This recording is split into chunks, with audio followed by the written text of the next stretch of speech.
During Jesus' last week before he was arrested and taken to the cross, Jesus celebrates the Passover meal with his disciples.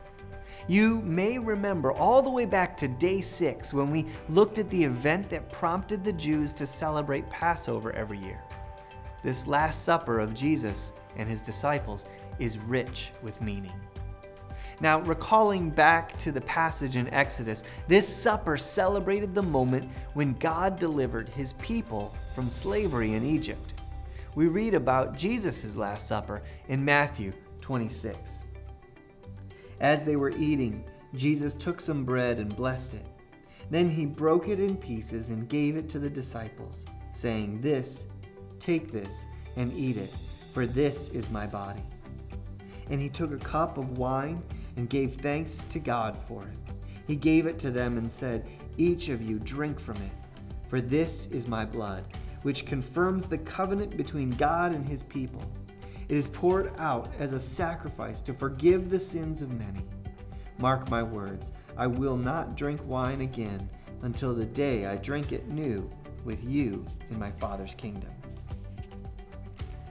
Jesus uses phrases like, "This is my body" and "this is my blood" when referring to the bread and the wine. Obviously, he isn't talking about his physical body and blood, instead declaring that this meal that they are sharing is a representation of what he's about to do. Jesus' body will be broken. Very soon, he will be beaten and nailed to the cross.